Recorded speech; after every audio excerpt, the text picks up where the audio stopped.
찬양으로 은혜 받으셨죠? 그러면 솔직히 말씀 안 해도 되는데 준비를 한 관계로 요한일서 2장 1절 우리 한 절 말씀입니다. 우리 한 절 말씀만 같이 봉독하겠습니다. 나의 자녀들아 내가 이것을 너희에게 쓰면 너희로 죄를 범하지 않게 하려 함이라.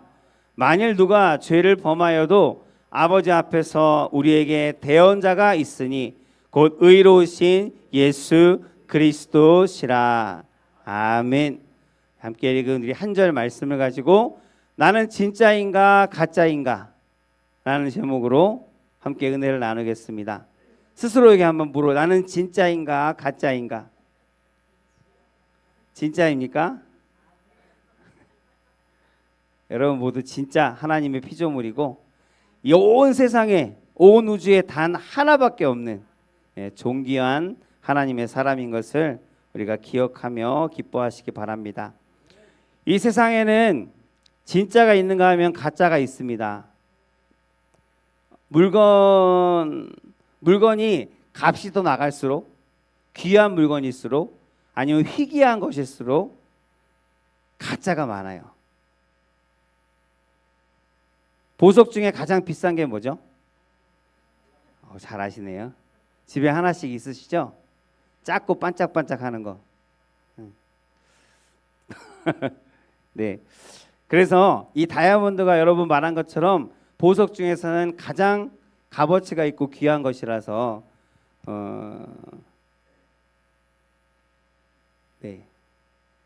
가장 받고 싶어 하신 것이기도 하고, 그래서 이 가짜 다이아몬드가 굉장히 많아요. 실제로 아예 그 이미테이션으로 아주 가지각색으로 색깔도 가지각색, 모양도 가지각색으로 그렇게 공장에서 만들어내는 것을 우리가 압니다. 그래서 가짜 다이아몬드인데 가짜니까 싸겠죠. 근데 가짜도 비싸더라고요. 가짜도 예쁘면, 색깔이 예쁘면 그것도 비싸더라고요. 어쨌든 진짜는 값어치가 있는 것이기에 그래서 다이아몬드가 가짜도 많은 것을 봅니다. 그럼 반대로 여러분 가짜 돌멩이 보신 적 있으세요? 요즘에는 모양으로 만들려고 가짜 돌멩이도 만들기는 해요. 장식용으로. 그러나 길거리에 돌아다니 지금 나가보면 돌멩이 많이 있잖아요. 그런 돌멩이를 굳이 시간과 노력을 들여갖고 만드는 것을 보신 적이 있어요? 없죠. 왜 그럴까요? 돌멩이는 가짜를 만들 값어치가 없기 때문에 그래요. 제가 예전에 베트남에 한번 가서 처음으로 왜 명품 뭐 그런 거 있죠. 명품 혹시 명품 백이나 뭐 그런 걸 혹시 오늘 가지고 오신 분이 있으면 한번 구경시켜 주세요. 눈호강조 한번 하게 있을 것 같은데. 제가 베트남에 갔을 때 우리 집에 명품이라는 거는 뭐 그런 거에 관심도 없지만 갔는데 짝퉁이에요. 진짜 아니고. 짝퉁이라고 하죠. 가짜인데 진짜처럼 만든 건데, 그래서 이 가짜도 등급이 있더라고요. 가짜인데 A급, B급, C급이 있더라고요. 그래서 허리띠를 봤는데 허리띠 이름이 뭐였더라? 지금도 기억이 안 나요. 뭐라 그러던데 많이 들어본 것 같은데 그게 가짜인데 A급이라고 하면서 10만 원이 넘는 거예요. 우리나라 돈으로. 누가 사줬어요. 누군지는 말 안 하겠는데. 그래서 사줬는데 가짜잖아요. 가짜인데도 보통 저 허리띠 집에 있는 건 거의 다 10,000원짜리거든요. 10,000원, 5,000원짜리는 너무 부서져갖고 못 쓰고 10,000원짜리, 10,000원이면 사는 건데 거기서 10만 원을 넘게 샀으니까 그걸 허리에 차고 다니니까 굉장히 부담스러워. 그래서 지금 가짜긴 하지만 집에다가 거의 지금 모셔놨어요. 거의 모셔놓고 특별한 날에 쓰려고 거의 모셔놨는데 귀한 것은 가짜들이 계속 생길 수밖에 없습니다. 우리의 신앙을 지금 말씀드리려고 하는데 우리의 신앙도 마찬가지라는 거예요. 가짜 신앙이 있는가 하면 진짜 신앙이 있습니다. 여러분 혹시 이런 생각 해보신 적 없으세요? 왜 유독 우리 바로 위에도 뭐가 있죠, 하나. 네. 유독 기독교만, 왜 유독 기독교만 그렇게 이단 문제 때문에 심각하고 고민을 하고 서로 복잡하고 막 싸우고 그런 일들이 비일비재하는 걸까요? 다른 종교에도 이단이 있기는 있어요. 그러나 기독교처럼 이렇게 많지는 않아요. 지금도 많죠. 기독교에서 파생되어져서 뭐 신천지부터 비롯해서 여호와의 증인, 뭐 하나님의 교회, 뭐 제7일 안식교, 이런 것들이 다 지금 우리는 이단이라고 해서 판단하고 지금 분리하고 있음에도 불구하고, 지금 제가 어제 중계동에서 그 산책로를 지나 내려가는 달빛 축제 한다 그래서 잠깐 내려가서 보는데, 아주 하얗게 너무나도 반짝반짝하게 신천지 장막 재단 이래 갖고 요즘엔 아예 대놓고 써놨더라고요. 이렇게 왜 기독교에만 유독 이런 이단 문제가 많을까? 여러분 혹시 생각해 본 적 없으세요? 왜 기독교만 이렇게 많을까요? 똑같은 논리거든요. 왜 기독교만 유독 이렇게 이단들, 거짓들이 많이 생기는 걸까요? 앞으로도 생길 거예요. 더 많이. 왜 그럴까요? 기독교가 여러분 진리이기 때문에 그래요. 이게 진짜이기 때문에 그래요. 그만큼 가치가 있기 때문에 그래요. 가치가 없는 걸 가짜로 만들지 않는다는 것을 우리가 알잖아요. 상식적으로. 이게 가치가 있기 때문에, 이게 진짜이기 때문에 가짜들이 생기는 거예요. 그 진짜 진리를 믿는 우리들, 근데 우리의 신앙에도, 믿는다고 하는데 우리의 신앙에도 가짜가 있고 진짜가 있습니다. 그럼 가짜와 진짜를, 여기도 가짜가 있을까요? 가짜와 진짜를 우리 어떻게 구분할 수 있을까요? 믿음을, 신앙을, 눈에 보이지도 않는데. 자, 오늘 말씀을 통해서 그것을 알아볼 수 있는 세 가지 질문을 우리가 찾아볼 수 있고, 우리 스스로에게 한번 해보고 한번 돌아볼 수 있는 오늘 이 시간이 되어지기를 간절히 소원합니다. 세 가지나 되네. 하다가 길면 두 가지만 하죠 뭐. 네, 나머지는 아껴놨다가. 자, 첫 번째 질문 여러분 스스로에게 해보셔야 되는 거예요. 나는 죄라는 것에 대해서, 죄에 대해서 정말 민감한가, 민감하게 반응하고 있는가, 민감하게 생각하고 있는가, 한번 스스로에게 질문을 해보시기 바랍니다. 오늘 1절 말씀을 보면, 말씀의 앞절만 다시 보면 나의 자녀들아, 내 자녀들아라고 말씀하십니다. 그리고 내가 이것을 너희에게 쓴 것은 요한 1서예요. 너희로 죄를 범하지 않게 하려 함이니라. 우리가 죄 짓지 않게 하려고 기록했답니다. 무엇을? 요한 1서를. 그래, 요한 1서를 기록한, 하나님께서 쓰게 하신, 만들게 하신 목적이 뭐냐? 그게 바로 뭐예요? 우리로, 그 요한 1서를 보는 우리들로 죄를 범하지 않게 하기 위해서 이 요한 1서를 기록하게 했다라고 지금 말씀이 그렇게 증거하고 있어요. 여러분, 이 말을 들으면, 이 말씀을 보면 어떤 기분이세요? 아, 행복하다, 아, 기뻐 죽겠다, 이런 분은 없으시죠? 너희로 죄를 범하지 않게 하려 내가 이것을 기록했다, 이 말을 들으면 뭔가 좀 답답해요. 만일에 사도 요한이 이렇게 얘기 안 하고 너희가 죄를 짓지 않도록 노력하게 하려고, 너희가 죄를 짓지 않도록 최선을 다하게 하려고 라고 그렇게 기록했다라면 그래도 좀 마음이 편할 텐데, 아주 그냥 단정적으로 너희가 죄를 짓지 않게 하려고 이 말씀을 기록했다라고 그렇게 말하고 있습니다. 여기 있는 누구도 히터 좀 꺼주실래요? 네. 죄를 짓지 않고 살 수는 있을까요, 없을까요? 안타까운 얘기지만 여기 있는 분들이 제가 보기에는 전부 다 너무나 순수하고 너무나 거룩하고 정결해 보여요, 제 눈에는.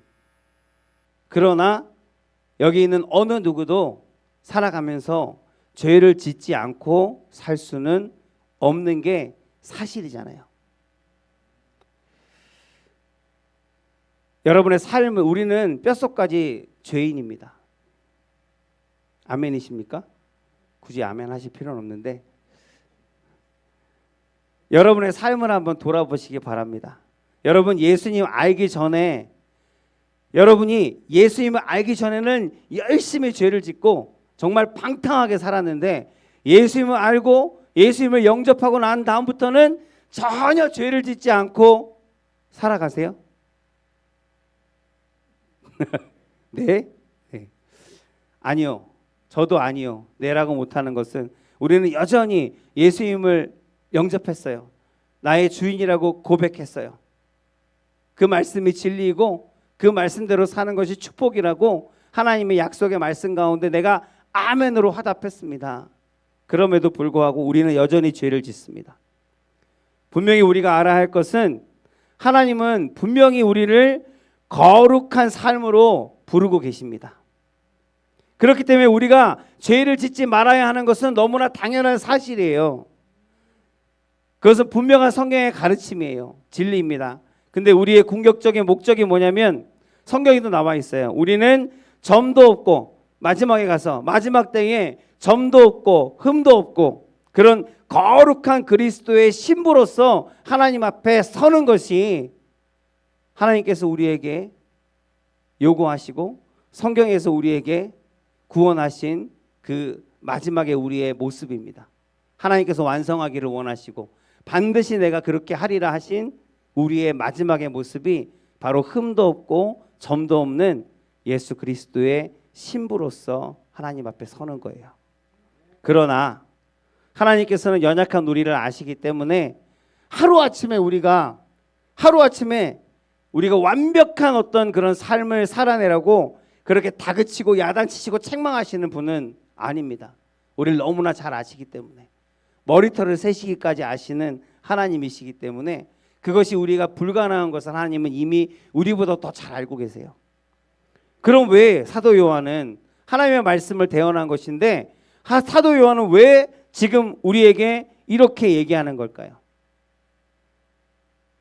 예전에 요한일서의 뭐 역사적인 배경, 사회적인 배경을 조금 알면 이것을 이해하기 쉽다고 말씀드린 적이 있고 한 가지 정도 말씀을 드린 적이 있는데 요한일서를 기록한 목적에 대해서 오늘도 나와 있지만 기록한 목적에 대해서 제가 잠시 말씀드린 적이 있어요. 기억나세요? 들은 분만, 안 들은 분도 계신 것 같아서.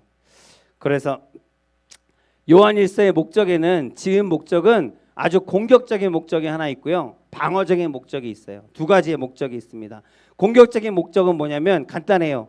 하나님과 정말 생동감 있게 지금 우리가 성경을 읽을 때만 예배를 드릴 때만 내가 찬양할 때만 기도할 때만 하나님과 교제하는 것이 아니라 요한일서에서 우리에게 가르치고 권면하고 우리로 변화되어지기를 원하시는 하나님의 목적은 뭐냐면 요한일서를 읽는 우리들에게 어느 때든지 언제든지 어디에서든지 내가 주방에 있든지 아니면 회사에 출근을 했든지 학교를 갔든지 아니면 뭐 산책을 하고 나들이를 갔더라도 그곳이 어디든지 간에 그곳에서 하나님과 아주 친밀한 교제, 사귐, 동행이 있게 하기 위해서 이 요한일서의 말씀을 기록했다라고 하나님 가르치고 있습니다. 그게 공격적인 왜 공격적이냐면 여러분 우리가 축구 경기나 무슨 경기를 할 때 점수를 내야 이기는 거잖아요.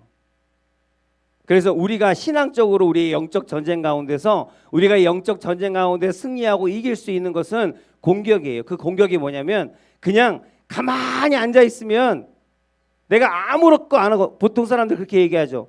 나는 다른 사람한테 절대 피해도 주지 않을 거고 내가 가만히 있으면 죄 짓지도 않을 거고 그것이 너무나도 방어적이고 소극적인 모습인데 그래서는 결코 영적 전쟁 가운데 이길 수가 없다고요.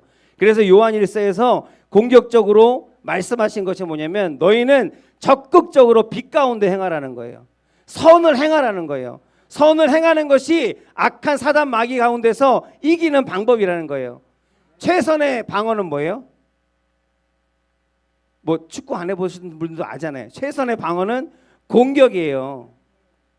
우리가 공격하면, 우리가 하나님의 말씀을 따라 살면, 하나님과 친밀한 교제 가운데 있으면, 하나님 곁에 꼭 붙어 있으면 아무리 우리를 공격하고 넘어뜨리고 싶어도 사단은 할 수 있는 게 없다고요.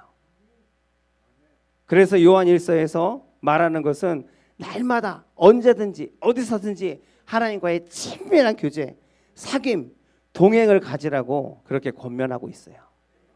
그리고 방어적인 부분은 뭐냐면 그 당시에 가장 사람들을 미혹하는 주의가 하나 있었는데 그게 뭐라 그랬죠? 아시는 분?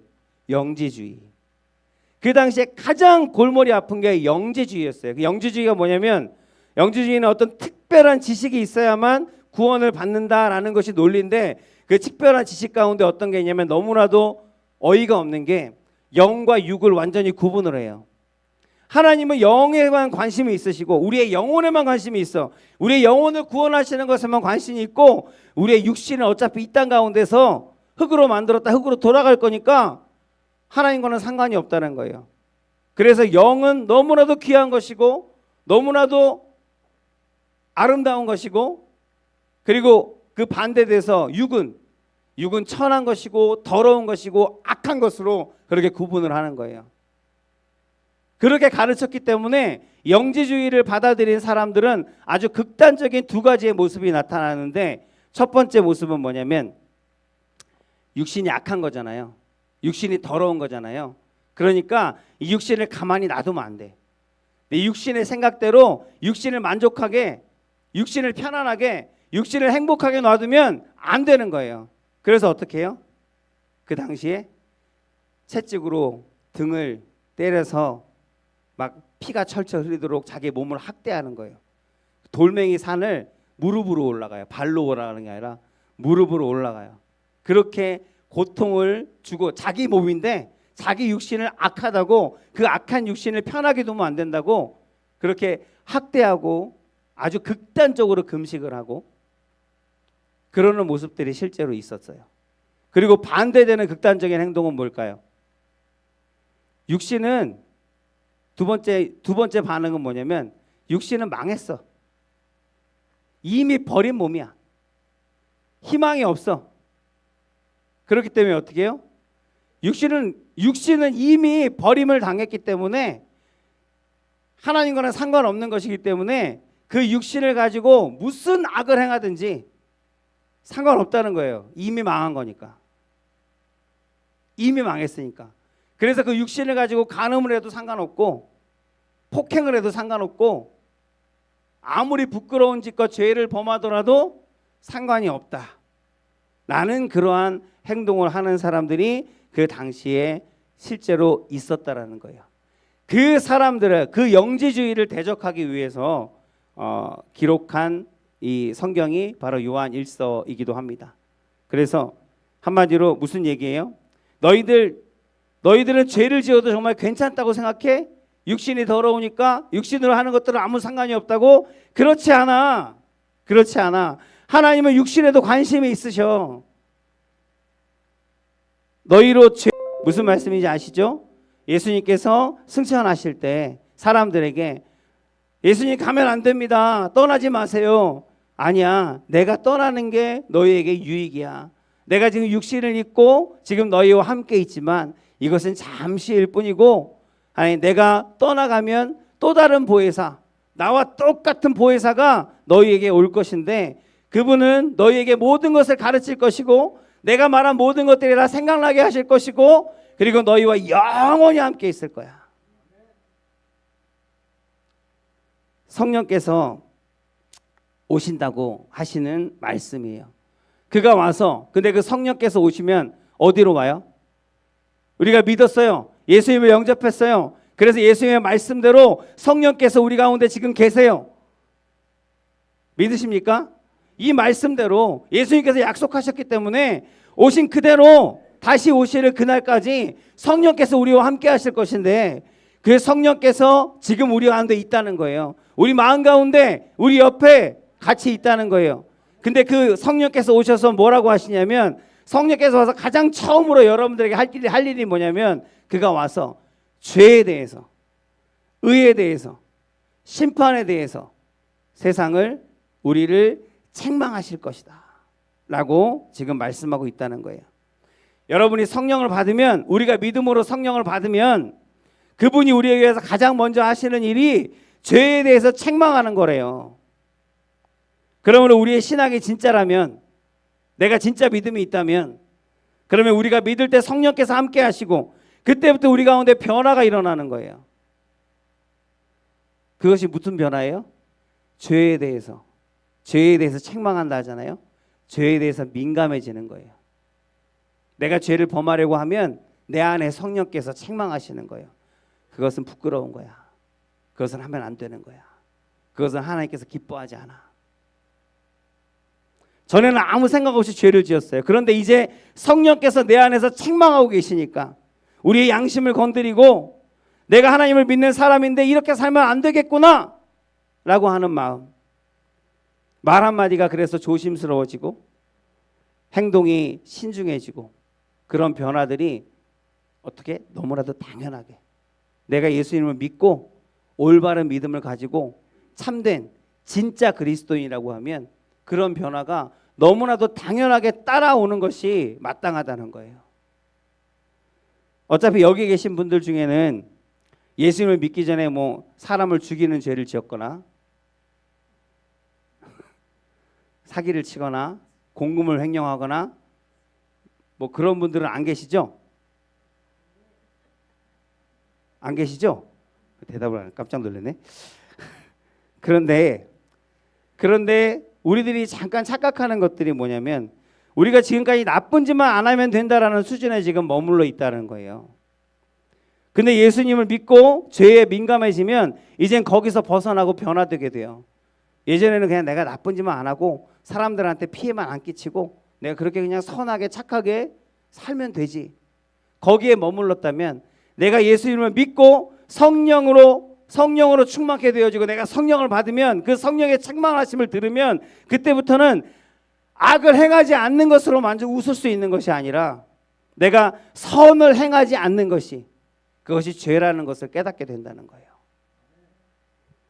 그래서 거짓말 안 했으니까 괜찮아 하던 내가, 난 이제 거짓말 안 하니까 괜찮아 하던 내가 이제는 칭찬하고 누군가를 격려하고 세워주고 높여지는 일들을 하게 되는 거예요. 내가 다른 사람의 해를 끼치지 않으니까 괜찮아 했던 내가 이제는 불쌍한 사람들을 돕고 이웃을 돕고 나누고 베푸는 그러한 삶을 살게 되어진다고요. 제가 예전에 동창회를 갔다가 요즘에는 못 가요. 너무 사는 세상이 달라서. 네. 동창회를 가면 막 요즘도 그런지 모르겠어요. 동창회 가면 막 거기 없는 사람, 안 오는 친구들 있잖아요. 그러면 꼭 그 안 오는 친구들 험담을 해요. 그 험담을 하는데 아주 그냥 혼자서 하는 게 아니라 여기서 하면 그랬어. 나도 이런 게 있었어. 너도 이런 게 있었어. 걔는 그랬어. 걔는 그게 안 됐어. 하면서 그 안 온 사람을 갖고 험담을 막 해요. 그런 자리에서 여러분 화장실 함부로 갈 수 있어요? 화장실을 편안하게 못 가요. 급하면 가야 되는데 편안하게 갈 수가 없어요. 왜? 내가 그 자리에 없으면 그 도마 위에 내가 올라오는 거거든요. 갈기갈기 찢기는 거거든요. 그래갖고 화장실에 가면 그동안에 야, 쟤 좀 달라진 것 같지 않냐? 쟤 보톡스 맞은 것 같은데? 옛날하고 얼굴이 달라. 막 이런 얘기. 잠깐 없는 동안에. 근데 예전에는 그게 재밌었어요. 여러분, 죄가 왜 자꾸 죄를 범할까요? 죄가 재미없으면 하겠어요? 죄가 재미있거든요. 죄를 짓는 쾌락이 있어요. 쾌락이. 그래서 그 재미 때문에 예전에는 나도 같이 어울렸어요. 누가 하면 나도 생각나는 거 막 얘기하면서 나도 하면서 같이 입을 섞었는데 성령께서 내 안에 들어오셔서 나를 책망하기 시작하면 그 자리가 너무 불편한 거예요. 그러니까 내가 입을 닫게 돼요. 그리고 되도록이면 거기 참석하고 싶지 않아요. 그 자리에 있고 싶지 않아. 도망가고 싶어. 근데 거기서 끝나는 게 아니라는 거예요. 성령께서 강하게 역사하시고 정말로 내가 참된 믿음을 가지고 예수 그리스도를 만나면, 교제하는 가운데 있으면 어디까지 가냐면 그냥 내가 거기를 피하고 내가 입을 닫는 거에서 그치는 게 아니라, 야 얘들아 우리 그런 얘기 하지 말고 다른 얘기 하자. 다른 얘기. 뭐 그렇게 사람들 안 좋은 얘기하고 깎아내리는 얘기하고 그런 거 하지 말고 좀 건설적인 얘기하자 하면서 그 분위기를 바꾸어서 그렇게 이끌어가는 그런 지경까지 그렇게 이르게 되어지는 것을 여러분들도 아마, 여러분 중에도 아마 한두 번은 경험해 보신 이야기일 것입니다. 그래서 나는, 다시 한번 스스로에게 나는 정말 죄라는 것에 대해서 정말 민감하게 반응하면서 살고 있는가 라고 하는 것을 스스로에게 물어보시고, 그래서 내가 정말 민감하게 죄에 반응함으로 정말 진짜 그리스도인으로 진짜 믿음을 가지고 살고 있는지 한번 점검해 보시기 바라겠고요. 그만할까요? 빨리 하겠습니다. 두 번째 질문은, 여러분 주님에 대해서, 하나님에 대해서 신뢰하고 있는가라는 거예요. 여기까지만 할게요. 세 번째 질문은 다음에 할게요. 주님에 대해 여러분 신뢰하고 있는가? 오늘 말씀에 보면 1절 말씀을 읽었지만 후반부를 보면, 만일 누가 죄를 범하여도 아버지 앞에서 우리에게 대언자가 있으니 곧 의로우신 예수 그리스도시라. 아멘. 이게 무슨 말씀이냐면, 우리 세상에 공짜가 있어요, 없어요? 세상에 공짜가 없어요. 어렸을 때도 사탕 하나, 간식 하나 얻어 먹으려면 엄마 아빠한테 아부도 좀 해야 되고요, 말도 잘 들어가야 되고요, 심부름도 해야 돼요.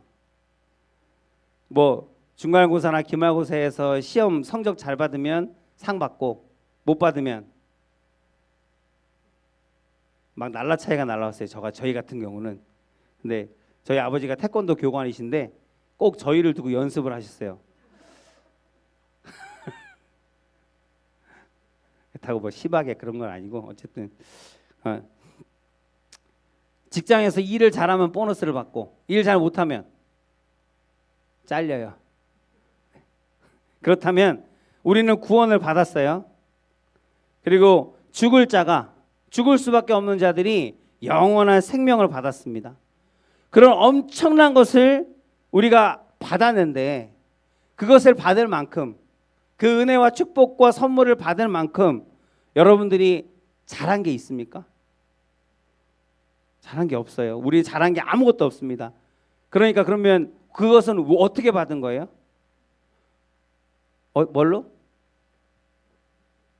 뭘로요? 우연히 주셨어요? 전적인 하나님의 주권이고 전적인 하나님의 은혜입니다. 저와 여러분이 꼭 기억해야 할 단어가 여기 있는데, 같이 읽은 말씀에 의로운이라는 단어예요. 의로운. 누가 의롭다는 말일까요? 여기서 누가 의롭다는 거예요? 예수 그리스도를 수식하는 거죠. 그러니까 예수 그리스도가 의롭다라는 말인데, 이게 정말 특별한 말씀이거든요. 너희들, 요한일서의 내용들을 지금 제가 얘기한 것을 정리하면, 너희들 절대로 죄 지으면 안 돼. 근데 만일 죄를 지었더라도, 혹시라도 죄를 지었으면 그래도 괜찮아. 우리에게 대언자가 있거든. 너를 변호해 주시는 분이 있거든. 그리고 그가 의로우시거든. 무슨 얘기예요? 자, 여러분이 지금 법정에 앉아있어요. 죄인이니까. 우리가 죄를 지어서 법정에 앉아있다고 한번 생각을 해보세요. 뭐로 있을까요? 피고인으로 있는 거예요. 그 죄에 대해서 심판을 받으려고, 판결을 받으려고 있는데 판사 앞에 있단 말이에요. 근데 그 죄인으로서 피고인의 자리에 앉아 있는데, 거기서 내가 무죄 판결을 받으려면 누구의 의가 드러나야 할까요? 그 얘기는 제가 나중에 할 거고, 변호사가 의롭다고 죄인이 무죄가 되진 않잖아요. 여기는 죄인이에요, 죄인. 근데 이 사람이 죄인이라는 것을 스스로도 알고 있어요. 변호사도 알고 있어요. 이 죄 때문에 무조건 유죄예요, 유죄. 유죄인데 변호사가 의로웠대요. 죄인이 의로워야 무죄를 받는데, 죄인이 의로운 게 아니라 그 죄인을 변호하고 있는 대언하고 있는 변호사가 의롭대요. 그러니까 걱정 말래요. 변호사가 의로우니까 너는 무죄 판결을 받을 거래요. 이게 오늘 말씀이거든요. 이해가 가세요? 저는 한 번에 이해가 안 가던데 어떻게 바로 이해가 가세요? 나는 내가 죄인인데, 내가 감옥에 갈 사람인데, 내가 벌 받을 사람인데, 나는 죄인이 맞아요. 근데 유죄가 떨어지는 게 아니라 내 옆에 변호사가 있는데 변호사가 의롭대요. 그래서 그 변호사가 의로워서 내가 무죄를 받는데요. 말이 안 되는 얘기잖아요. 당신은 무죄입니다. 왜냐하면 당신의 변호사가 의롭기 때문입니다. 어떻게 이런 일이 가능할까요? 여러분이 잘 아는 단어 기억에 떠올려 보세요. 의로우신 예수님의 의가, 예수님의 그 의로우심이 바로 나에게 전가되었기 때문이에요. 여러분에게 전가되었다고요. 예수님이 나의 죄를 끌어안고 다 짊어지고 십자가에서 내 대신 벌을 받으시고 내 대신 죽으셨어요. 그래서 그리스도의 보혈을 통해서 하나님께서 나를 어떻게 의롭다고 인정해 주셨다고요. 의롭다고 칭해 주셨다고요. 내가 의로운 게 아니라 내가 죄는 있는데, 내가 죄인인 건 맞는데 예수님께서 나의 죄를 대신 지시고 십자가에 못 박혀 내 대신 벌을 받으시고 대속하셔서 그 예수님의 보혈 때문에 하나님께서 우리를 보실 때 너는 의롭다라고 인정해 주신다고요. 칭해 주신다고요. 그래서 나는 죄인인데 이미 유죄 판결을 받았는데 대언자이신 예수님께서 의로우셔서 그분의 의가 나에게 전가되어서 내가 무죄 판결을 받았다는 것,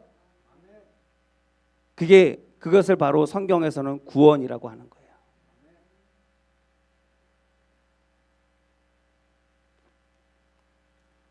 우리 어머님은 구원 받으셨어요? 아멘. 예수님께서 우리 어머님의 변호사가 되시거든요. 그런데 우리가 착각하는 게 하나 있어요. 구원에는 3단계가 있죠. 혹시 아시는 분? 지금 얘기한 칭의, 의롭다 칭함을 받는 것. 그 다음에 성화, 와. 그 다음에 영화. 그래요. 이 3가지. 그렇게 우리는 그 구원의 단계에 따라서 하나님께서 기뻐하시는 완전한 형상으로 하나님 앞에 서게 됩니다. 근데 많은 그리스도인들이 착각하는 게 뭐냐면, 칭의는, 의롭다고 칭함을 받는 것은 뭐예요? 누구의, 나 때문이에요? 내가 잘해서? 하나님의 은혜, 하나님의 주권, 그래서 하나님의 은혜라고 인정해요. 근데 성화는 이제 하나님의 형상으로 성장해가고 완전해가는 그것은 내 노력으로 해야 된다고 생각해요. 죄 짓지 않는 것도 내 노력으로. 칭의는 전적인 은혜입니다. 그러면 성화는 역시 전적인 은혜입니다. 착각하시면 안 돼요. 우리가 하나님의 형상으로 완전해지는 것도 하나님의 은혜예요. 우리 힘으로 안 됩니다. 우리 힘으로 죄 짓지 않는 거 한번 해보세요. 되나? 그것도 하나님의 은혜예요. 그래서 이렇게 말씀하고 있는 거예요. 너희는 나의 자녀다. 이미 구원받았어. 하지만 앞으로도 죄를 짓게 되겠지. 근데 걱정하지 마. 너의 대언자이신, 너의 변호사이신 예수님의 의로 너희는 구원을 받았다. 죄를 짓지 않으려고 몸부림쳐 본 사람은 알아요. 날마다 반복되는 죄, 맨날 똑같이 하나님 앞에 회개하는 제목들, 그것 때문에 얼마나 괴롭고 몸부림쳤는지 그렇게 몸부림쳐 본 사람들은 압니다. 죄와의 싸움에서 내가 나의 노력으로는 결코 승리할 수 없다는 것.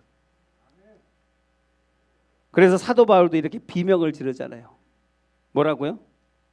내가 원하는 바, 사도 바울이 내가 원하는 바 선을 행하지 아니하고 도리어 원하지 아니하는 바 악을 행하는도다. 오호라. 그러므로 우리는 전적인 하나님의 은혜로 이롭게 되었고 전적인 은혜로 하나님의 자녀로 완성되어질 것입니다. 그러므로 이 모든 것들이 누가 하시는 거예요? 내가 하는 게 아니라 누가 하시는 거예요? 하나님께서 하시는 거예요. 이제 우리는 구원의 길에 들어섰고 그 마지막에 목적지까지 가는 그 모든 여정도 하나님께서 친히 주관하시는 거라고요. 그러니까 우리가 진짜 신뢰하고 의지해야 될 것은 누구예요? 하나님 한 분 외에는 없어요. 이게 신앙의 기본입니다. 기본. 여러분이 올바른 신앙, 진짜 믿음을 가지고 있다면 이것이 기본이에요. 하나님을 전적으로 신뢰하는 것. 그래서 여러분 한번 생각해 보세요. 왜 우리는 예수님을 믿는다고 하면서 우리 삶에는 계속 끊임없이 걱정, 근심, 불안이 그치지 않을까요? 그런 거 없으시는 분도 있겠죠? 근데 거의 대부분의 분들은 날마다 걱정거리가 있고 근심거리가 있고 염려거리가 있을 거예요. 왜 그럴까요? 하나님을 의지하지 않고 있거든요. 의지한다고 말만 할 뿐이지 의지하지 않고 있거든요. 하나님을 철저하게 신뢰하지 않고 있거든요. 그래서 내 힘으로 해야 된다고 생각하니까, 내 힘으로 하려고 하니까 안 되거든요. 내 힘으로 하려고 하니까 너무 버겁거든요. 그러니까 걱정이 되는 거예요. 이게 내 힘으로 할 수 있을까? 이게 가능할까? 그러니까 걱정이 되고 불안하고 두려운 거예요. 정말로 하나님을 신뢰하고 있다면 여러분 걱정하지 마세요. 걱정하면 뭐래? 걱정하지 마세요. 전능하신 하나님께서 여러분 하나님의 주권으로 우리를 택하신 것처럼, 우리를 구원하신 것처럼 우리를 지금도 인도하시는 그 손길을 여러분 믿으시고 반드시 하나님께서 우리를 향한 선하신 계획들을 하나님의 주권으로 반드시 친히 이루실 것임을, 온전히 이루실 것임을 여러분 믿으시기 바랍니다. 자, 그러면 이렇게 생각하는, 이것만 하고 마칠게요. 이렇게 생각하는 분이 있을 거예요. 목사님, 제가 해봤어요. 정말 전적으로 하나님만 신뢰하면서 내가 해봤어요. 근데 안 되던데요. 정말 하나님한테 얼마나 부르짖었는지 몰라요. 내가 눈물을 흘린 것이 아마 모아놓으면 엄청난 양일 거예요. 그렇게 눈물로 하나님께 간구하고 부르짖어 목이 쉬도록 간구했는데 안 들어주시던데요. 지금 내 사랑하는 사람은 여전히 병원의 병상에 누워 있어요. 아직도 회복되지 않았어요. 내가 그렇게 하나님께 부르짖었는데 내가 하던 사업은 다 쫄딱 망했어요. 안 들어주시던데요. 이것만 말씀드릴게요. 하나님을 신뢰한다는 게 뭘까요? 하나님이 내 뜻을 이루시기 위해서 힘쓰고 애쓰시는 것을 믿는 게 아니에요. 여러분, 기도가 뭐예요? 하나님한테 나의 뜻을 구하는 거예요. 기도가 하나님 앞에 떼쓰고 하나님 이거 달라 저거 달라 하는 그것이 기도입니까? 진짜 기도는 그게 아니에요. 그렇게 하고 있다면 잘못 기도하시는 거예요. 하나님을 신뢰한다는 것은 하나님의 뜻을 신뢰한다는 거예요. 나를 향한 뜻이 선하다는 것을, 나를 사랑하신다는 것을, 사랑하는 이들을 위해서 좋은 것을 예비하시고 그 좋은 것을 행하시기에 부족함이 없는 전능하신 하나님이신 것을 내가 신뢰하는 거예요. 근데 사람들은 착각한다고요. 하나님을 마법의 램프처럼 하나님 내 뜻을 이미 확고해요. 나는 이렇게 되기를 원해요. 하나님 들어주세요. 이렇게 해주세요. 고쳐주세요. 부자 되게 해주세요. 잘 먹고 잘 살게 해주세요. 근데 그 뜻대로 안 해주니까 안 해주던데요. 안 들어주시던데요. 그것은 하나님을 신뢰하는 게 아니에요. 하나님을 신뢰하는 것은, 신뢰한다는 뜻의 진짜 의미는 하나님의 뜻이 선하심을 내가 믿는 것입니다. 하나님의 뜻대로 되어지는 것이 잘 되는 것임을 믿는 거예요. 그래서 진짜 신앙은 내가 설령 광야를 통과하게 되어질지라도, 험한 길을 가게 되어질지라도, 설령 그것이 아픔 가운데 질병과 싸우는 것일지라도, 내가 원하는 것이 이루어지지 않는다 할지라도 여전히 나의 삶을 이끌어 가시는 하나님이 선하심을 믿는 거예요. 하나님의 신실하심을 믿고 하나님의 전능하심을 믿고 하나님 이것을 고백하는 것이 하나님을 신뢰하는 것입니다. 저와 여러분들이 정말 하나님을 신뢰하고 그 하나님의 선하신 뜻을 신뢰하고 그래서 정말 하나님의 말씀대로 항상 기뻐하고 쉬지 말고 기도하고 범사에 감사하는 하나님의 뜻이 이루어지는 삶을 살게 되어 주시기를 예수님의 이름으로 축복합니다. 걱정하지 아니하시고 걱정한다고 뭐가 달라집니까? 내 신앙이 진짜인지 가짜인지 두 번째 질문, 나는 하나님을 신뢰하고 있는가? 한번 스스로에게 질문해 보시고 세 번째 질문은 이어가진 않고 세 번째 질문은 나는 주님을 하나님을 닮아가려고 하는 소원이 있는가? 열심히 있는가? 한번 스스로에게 돌아보시기 바랍니다. 이것은 나중에 한번 이어서 말씀을 드리도록 하겠습니다. 네, 기도하겠습니다.